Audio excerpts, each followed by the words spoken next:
Quran Quran is the word of God. Quran যারা লিখছে তারাও মূর্খ, যারা পড়ছে তারা আরো মূর্খ।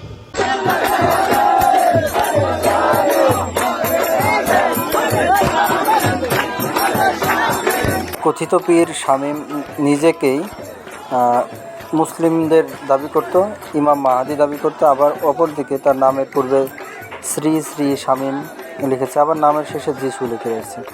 আবার কিছু জায়গায় দেখা যায় তিনি খ্রিস্ট ধর্মের যে ত্রিশূল, সেই ত্রিশূল আকৃতির একটি উঁচু জায়গায় লাগিয়ে রেখেছে। তো সবশেষে মানুষ বিভিন্ন সময় বিভিন্ন, এই যে ভিডিওটি দেখতে পাচ্ছেন, সেই ভিডিওতে ঢাকঢোল পিটিয়ে একজন তাদের অনুসারীকে দাফন করছিল।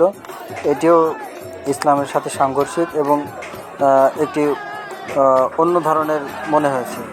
বারবার ধর্মপ্রাণ মুসলমান এ বিষয়ে তাকে ছাড় দিয়েছে এবং এ বিষয়ে বিভিন্ন সময় তাকে বিরত থাকতে বলা হলেও সে তার নিজের মতো কাজ চালিয়ে গেছে।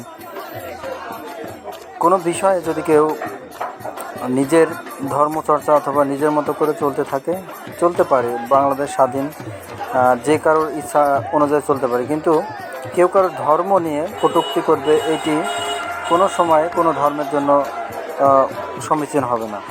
ঠিক একইভাবে তিনি তার নিজের মতো করে ধর্ম পালন করছিল, কোনো সমস্যাই করেনি, অনেক দিন যাবৎ তার মতো করে পালন করছিল। কিন্তু বারবার যখন ইসলাম আক্রান্ত হতে থাকে তার দ্বারা, তখন এই কুষ্টিয়া দৌলতপুরের জনগণ, সাধারণ জনগণ এই বিষয়টিকে মেনে নেয়নি এবং বিভিন্ন এলাকার লোকজন মিলেমিশে একাকার হয়ে হাজারো লোক সেই আস্তানায় হুমড়ে পড়ে এবং তাকে তার মাজারে আক্রমণ চালায় এবং অবশেষে গুরুতর আঘাত হয়ে হসপিটালে ভর্তি হয়ে মৃত্যু করে।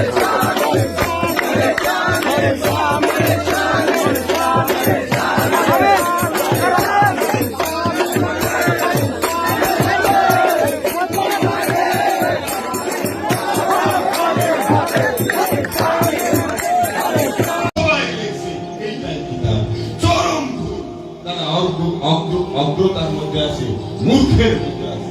আর এই কোরআন যারা লিখছে তারাও মূর্খ, যারা পড়ছে তারা আরো মূর্খ।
রাজা মনের খায়েশ ছিল সব পূরণ করবে।